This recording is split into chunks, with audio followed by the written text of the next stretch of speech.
Dram Show with me, Chris Goodrum. As per usual, a big thank you to everybody that watched last week's episode of the show, liked, commented, all that kind of stuff. Had a lovely email from Paul at Brave New Spirits.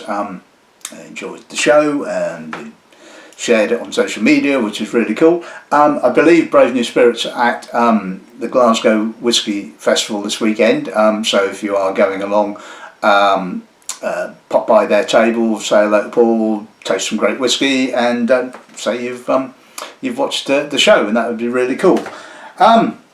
So on to this week's episode of the show. As you can see from the title page, another independent bottling company and another new independent bottling company. Do you know, I remember around about the time of the credit crunch, what was that, 2008, 2009?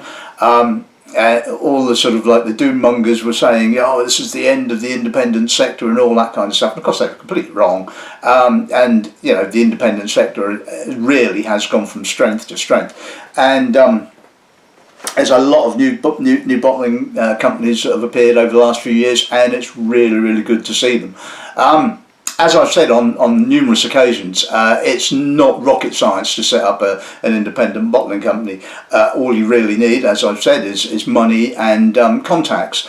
Now, in the case of most independent bottling companies like Sunny at Whisky Craft that I reviewed a couple of weeks ago, you know, the guy starts off in the industry, builds up his contacts over a number of years, and then gets the money together. How people get their money together is obviously none of my business, and but they do, because obviously casks cost quite a fair amount of money. But of course, you can't do any of this without money. You can do it without contacts, however, and that kind of, to a certain extent, applies to today's independent bottling company, which is called Integrity Malts, founded by Jared Cave and Ilya Bykov. Now, both of these guys have no industry experience whatsoever. They've not worked for any independent bottling companies or whisky companies. They are just a couple of whisky enthusiasts at the end of the day. Obviously whisky enthusiasts with a vast amount of money, but whisky enthusiasts nevertheless. Now, I had a conversation with an email conversation with Ilya, and his whisky journey started in 2010 when he was meeting his father-in-law to be and making a good impression. Took along some whisky, although I believe he knew absolutely nothing about whisky, and that kind of, like, you know, suddenly there was a sort of a light bulb moment, which we all often have, or a road to Damascus kind of moment, if that's your take, when suddenly it's a case of, ooh, this is kind of interesting. I mean, I remember mine. My first experience with whisky was an unknown blend that a housemate had in a decanter. He was away, we would run out of alcohol, had no beer, thought, well, we'll raid this, and it was terrible, absolutely hideous. And I never touched the stuff for years until I suddenly discovered Kalila. That was my first, believe it or not, single malt, and that was my light bulb moment. Anyway, that's not enough about me. So a couple of years fast forward, Ilya is kind of experimenting, looking at different types of whiskies, just kind of gaining some knowledge about sort of the whiskies themselves. And that's the only way you can do it, is just constantly taste and sort of build up a kind of mental database. That's why my brain has nothing other than whiskey in it. You know, ask me about a film and no idea, can't remember a thing about it, you know, but yeah, ask me about a whiskey, I can probably remember. Well, I think. Anyway,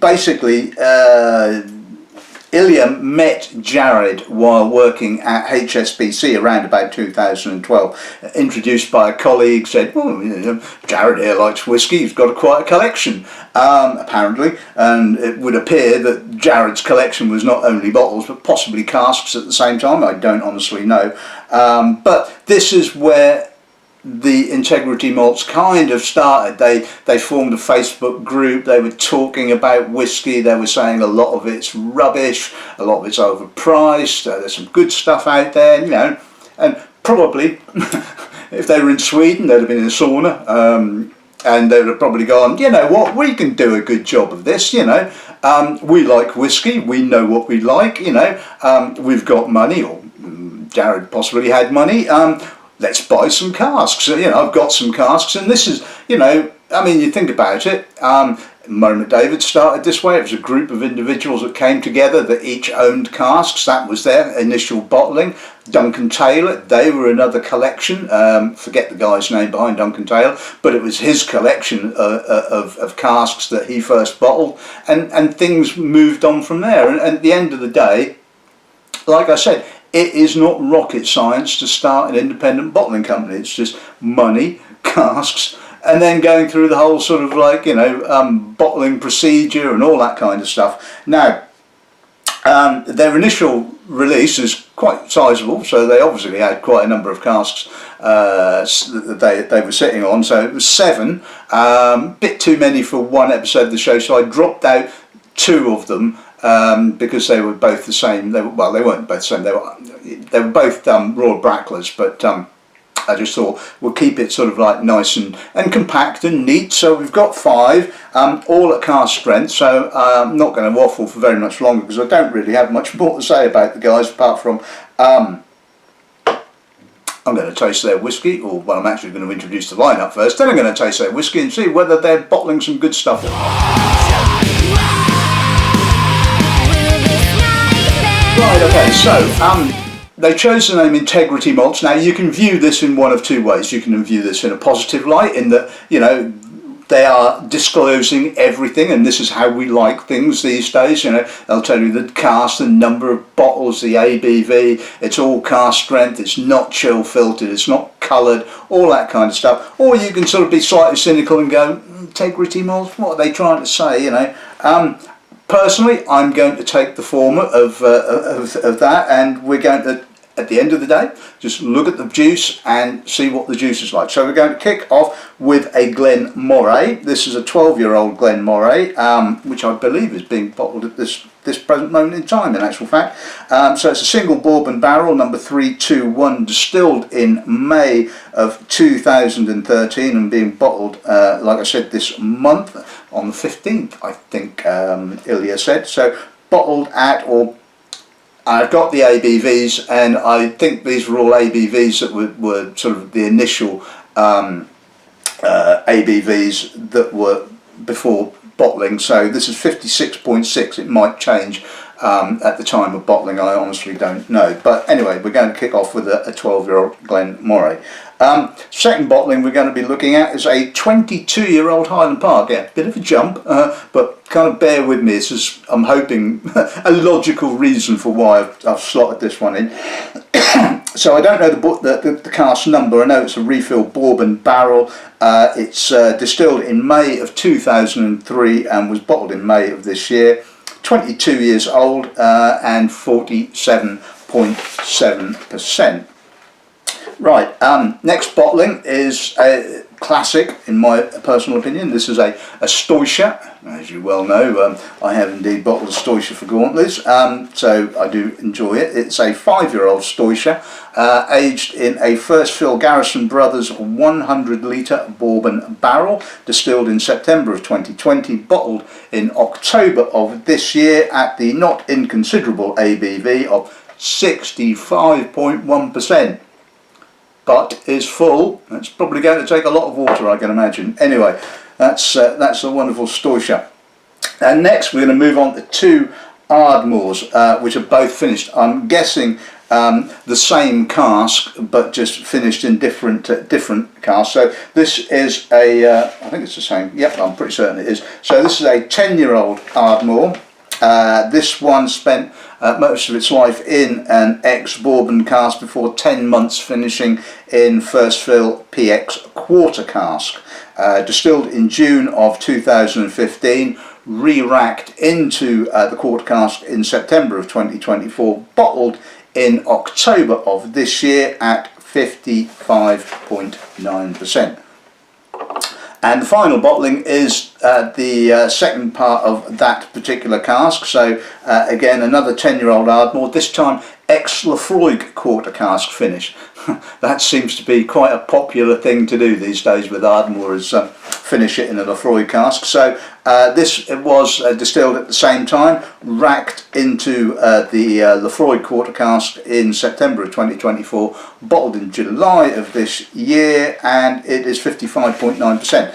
As I might have mentioned, there was a Royal Brackler which they've done, I think, the same. I think they did a partly into Oloroso and into PX, but as they're rather sort of heavily dominated by the casks, I opted to go with these particular ones. But I think this is an interesting lineup, and I think it should give you a sort of a nice idea of where Integrity Malts are at. So let's kick off with the Glen Moray then.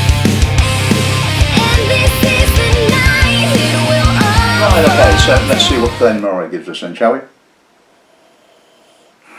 That's a nice nose. I mean, Glen Moray can be a bit hit and miss, I find. I mean, I love Glen Moray. I mean, it is a quintessential classic, slightly mineral, Speyside. It's got quite a nice appley character, barley, pear, a little bit of citrus, there's a touch of sour fruit.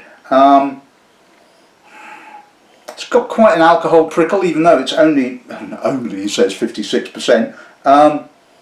There's a nice sweetness from the oak. It's nicely balanced. It's well put together. There's a little bit of licorice. Yeah, it's got a nice citric sweetness balance. It's got barley. It's got oak.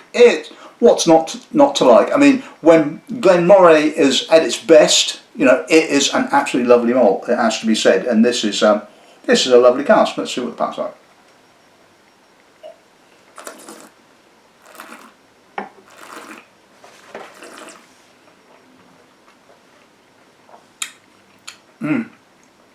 Juicy, fruity, slightly estery, white fruits, apple, peach, pear, little tangerine, bit grippy on the mid palate. The alcohol is masking the finish. There's a little bit of tannin, there's some vanilla, there's a lovely creaminess to it. Really complex, lovely length, even though the alcohol is masking, and it is a little bit edgy, I suppose. Touch of straw there as well. That's a lovely cask. Very, very nice. Right for bottling. It could have aged for a bit longer, but what's the point? It's drinking really nicely at the moment. Let's see what a little drop of water does. Right, that brings out the American oak a bit further. Getting a lot more kind of buttery oak. Sort of, almost kind of butter coated apple, I suppose. Yeah. A little less complex, possibly because the oak is a little bit more noticeable. Still nice and vibrant and a little bit citric and summery, even though it's we're in the middle of well, sort of the beginning of winter and it's a bit dull outside. Nice to have a summery whiskey, I think, just to remind you of summer. See what the pass like.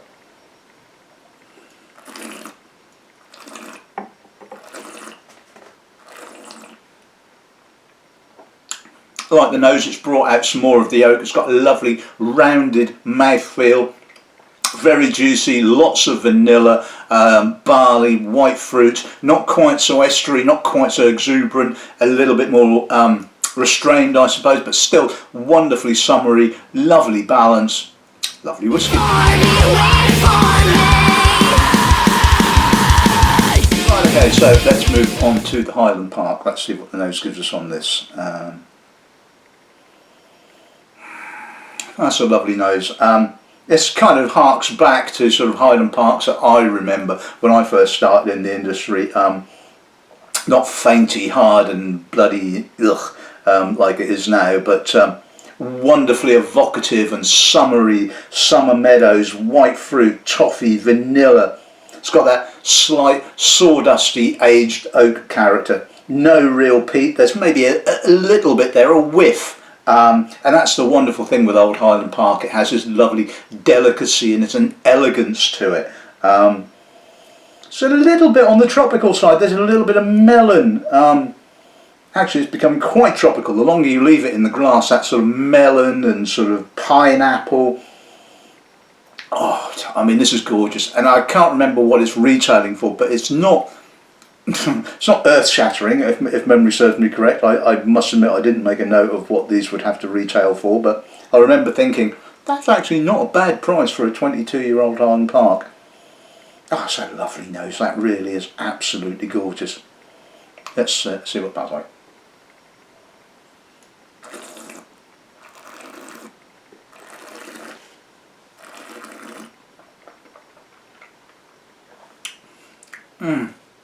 Lemon, barley, juicy, almost tropical fruit, touch of mature sawdusty oak. Oh, that's a gorgeous balance. A little bit of salt or whiff of peat. Grapefruit, creamy oak. That lovely sort of sawdusty note is intermingling with the creaminess. It is just wonderfully balanced. It's long. A little bit of menthol, possibly some toffee in the finish. I mean, that is a beautiful Highland Park. It has that sort of shimmering kind of quality. I remember sort of a number of Highland Parks from the past having this kind of shimmering kind of quality to them. And this has it in buckets. It is a gorgeous whisky, it has to be said. Now, I don't think the cask yielded an awful lot of bottles, to be honest with you, but, you know, damn, that's a damn good cask. Okay, so let's move on to the 5-year-old Staoisha, 65.1%.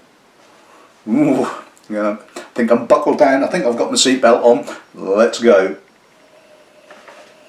Ooh, mother, that's a bit on the raw side. Slabs of youthful peat and herbal peat.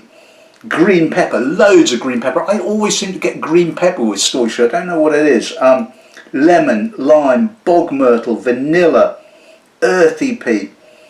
It's got a rawness, but it's not fainty. This is the thing. It's got a clean rawness, if you like. A little bit of apple. I'll tell you what. Although this is 65%, you nose this blind, you would not think this was 65%. This has got a danger written all over it. That's that sort of whisky that you probably take one glass too many and then you try and stand up and you realise what the ABV was like. But oh, that's a lovely nose. That really is Staoisha in a glass. Anyway, let's see what that's like.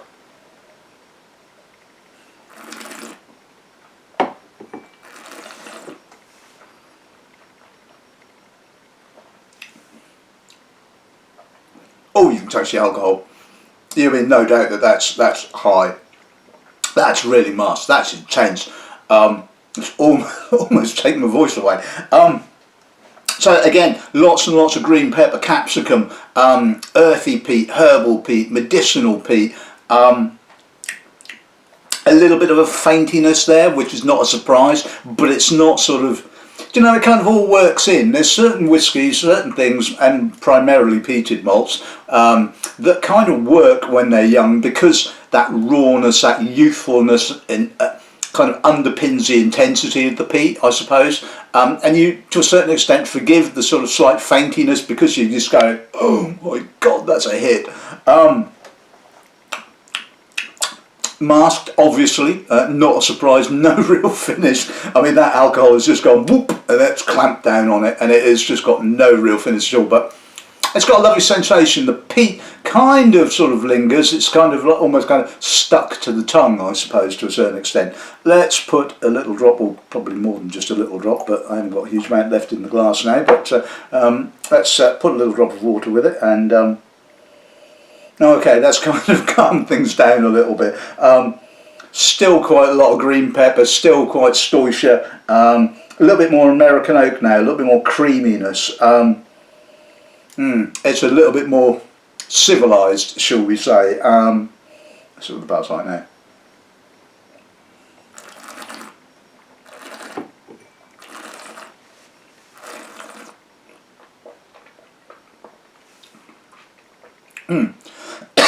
Like the palate, like the nose I should say, a little bit more American oak, creamier, softer, a little bit less faint. There's a little bit of coffee on the aftertaste. Still got that green pepper, still got the peat intensity, but there's a lovely sweetness of barley there. And I think that's one of the things that you kind of notice about Staoisha is that it's not one-dimensional. It's a bit like Caol Ila in that it has a lovely barley character that underpins all of that peat. That's intense. That is seriously intense, but that is a great whiskey, it has to be said. And whether you sort of like go for it neat and experience it in its entire rawness, or you put a little drop of water with it, either way, that is a very, very good whiskey. Okay, so let's move on to the 10-year-old Ardmore. So this is PX Sherry quarter cask finish. Let's see what the nose gives us on this end, shall we?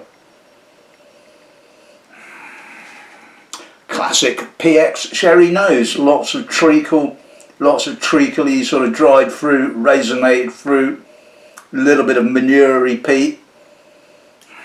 It's obviously, the spirit is kind of struggling to get through all of that sherry, it has to be said. And there's an edge there to it, there's a slight citric note. I mean, the Ardmore has kind of got that kind of sort of citric edginess at times, certainly when it's at this sort of age. A little bit of tobacco smoke, pepper, barbecue sauce.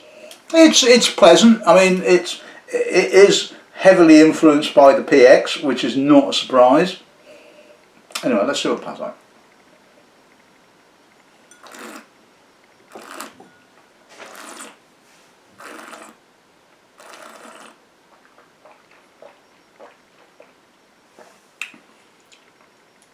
Again, lots of treacle, lots of tar, barbecue sauce, raisinated fruit, a little bit of green pepper, a bit of smoke, a little herbal smoke, but it's primarily all about the PX cask. Quite masked, a little bit citric. It's got a nice peatiness. It's peat and sherry, I suppose, at the end of the day, which, as we well know, are always a good combination. Let's put a little drop of water with it and see what that does. I'm going to be honest and say it's not done it a huge amount of favours. It's kind of, the peat has pretty much vanished. I'm kind of left with just sherry, really, and it's a bit, I mean, alright, there's a little bit of smoke there, there's still some citric notes, but it's a bit simplistic, and yeah, let's see what the pass like.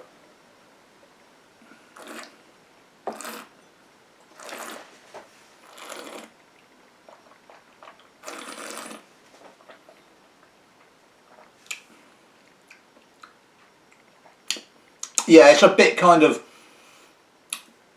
one-dimensional. Again, the peat seems to have kind of disappeared, and it's all kind of like raisinated sherry and sort of treacle. There's a little bit of barbecue sauce notes still kind of coming through. I mean, it's okay. It's clean, no sulphur notes, no off notes.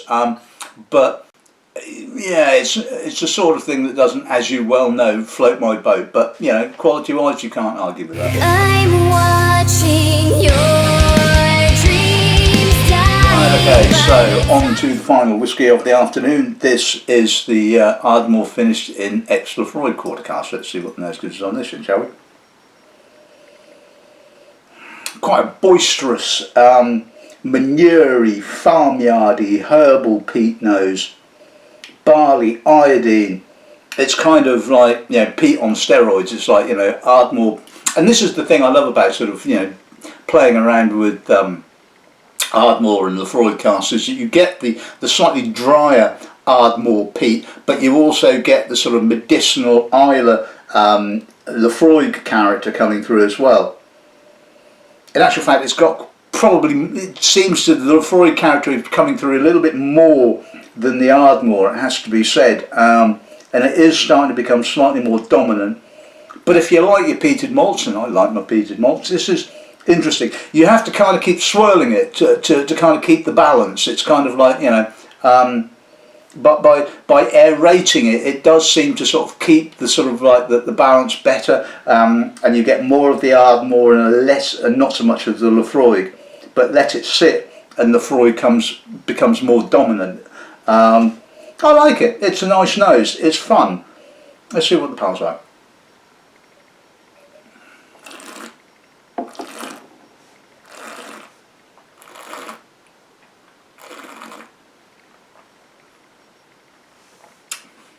That kicks off quite oaky in actual fact. Lots of sort of peanuts, nutty oak, nutty vanilla, manure peat. Again, the Laphroaig comes through mainly on the mid palate. It kind of kicks off with that manure dry peat character before moving into the ilery sort of iodine and medicinal peat. It's not a huge medicinal peat monster. I think the balance of the palate is a lot better. The oak does grip. It kind of like is sort of emphasised, I guess, by the alcohol, and grips and dries a little bit, but there's still plenty of intensity, and it makes your mouth water, so it kind of offsets that dryness. It's not necessarily I mean, there's a sweetness of barley there, don't get me wrong there, but it's kind of almost a sort of mouth-watering characteristic that kind of offsets that sort of dryness to a certain extent. Oops. Let's put a little drop of water with it and see what happens when I do that, and that was probably a bit too much water. Get carried away. Okay, so the peat is a little bit more subtler. It's still there, but it is subtler, and I'm getting more herbal nuance. Again, I think the sort of like the Laphroaig peat is becoming is more noticeable when I put a little drop of water with it. It's got a nice saltiness. There's a nippiness there, citric, maybe more citrus, more lemon. Yeah, it's still. I like this nose. It's a really nice nose. Let's see what that's like.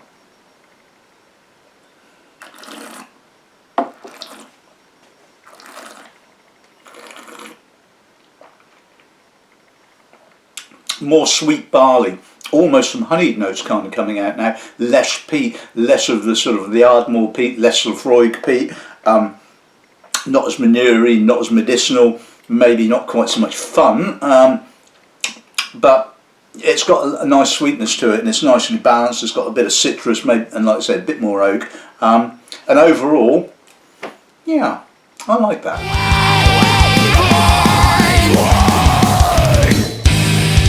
So let's sum those episodes of the show. Well, firstly, a big thank you to Ilya and Jared for the Laphroaig revenge. Right, okay, so let's sum today's episode of the show. Firstly, a big thank you to both Jared and Ilya for the samples for today's episode of the show. I think overall, Integrity Malts, yeah, they're on the right path. I mean, they're bottling some lovely whiskey, they're doing some good things. Like I said, you know, full disclosure and all that kind of stuff. And yeah, I support the guys. You know, I'm very much into sort of new independent bottling companies, and you know, I like it when they sort of challenge the old order, shall we say, and I think sometimes it does need a bit of a shake-up. And I think, you know, for this initial set of releases, they've bottled some good casks. They've chosen well. They've bottled at the right time. The Glen Moray I thought was really a very, very good expression. You know, a kind of classic Glen Moray, and like I said, Glen Moray, independent wise and to a certain extent distillery wise, although I don't get the opportunity to taste a lot of Glen Moray distillery releases. There's a little bit of a hit and miss element there, shall we say. It can be a little bit overly straw-like and a bit kind of like but when it's at its best, it's got that lovely summariness, that fruitiness, that esteriness, and it's just a joyful whiskey at the end of the day, and I think that certainly is a good adjective, shall we say, for that bottling. The Highland Park, well, I mean, like I said, I keep going on about Highland Park and Shiraz and so on and so forth, that, you know, back in the day, bottled some good whiskey and distilled some good whiskey before they became sort of like, you know, overly famous and pushed the damn stills to breaking points. Yeah, and that harks back to some of the classic old Highland Parks that I remember. Maybe not quite so mature, possibly, but it had an element of maturity. Again, a lovely summery, shimmering character. And that's the sort of like the sensation that I certainly got from that particular bottling. So, you know, bloody good cask. Well done, guys, for getting hold of that. The Staoisha, it's just a hell of a lot of fun. I mean, you know, if you don't like peated malts, then yeah, you're never going to like it. But if you love peated malts, you love the intensity, the youthfulness, the rawness, the sheer intensity of character, you know, you just have to go, wow, that's a hell of a whiskey. And that was a bloody good whiskey. And, you know, it didn't fall apart with water. Sometimes these young whiskies can kind of suddenly become a bit kind of bleh when you put a little bit of water with it, technical term there. But that held up really quite well, so I was really quite impressed with that.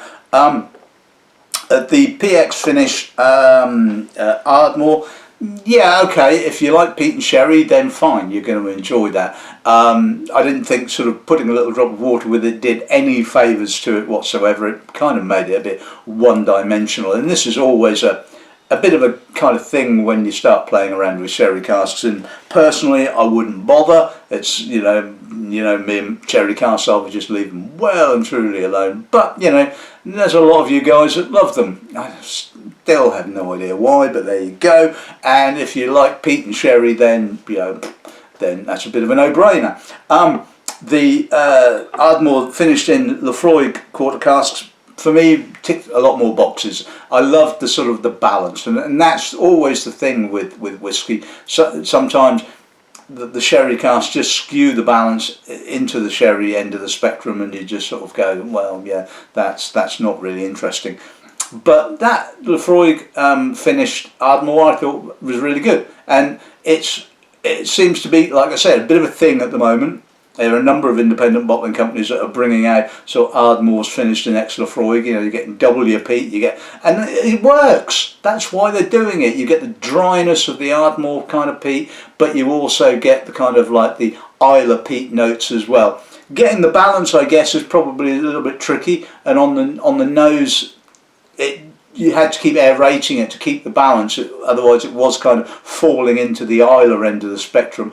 But certainly on the palate, I thought the palate was really nicely balanced. And like I said, overall, I think Integrity Malts have done a really, really good job. So, my advice is buy a bottle of their whiskey, support the guys, keep them going, and, you know, I'm happy to sort of, well, Gauntley's will be, eventually, when they're all bottled, we'll be happy to stock their whiskey. So if any of them sound like they're up your kind of street, give me a shout. But yeah, I certainly will have some of these on the shelf at some stage. So until next time, I don't know whether there'll be an episode of the show next week. As you probably remember, I'm in the process of doing some redecorating of the hall stairway and all that kind of stuff. Yes, it's still ongoing. There have been some setbacks, but I'm pretty much I've finished all of the prep work, so we just need to sort of like, you know, clean down everything,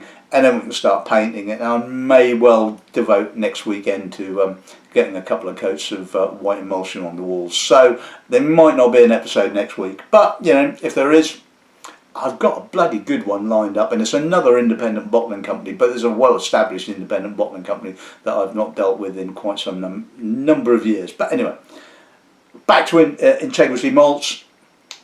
Good stuff, as they say. Good dramming and good afternoon.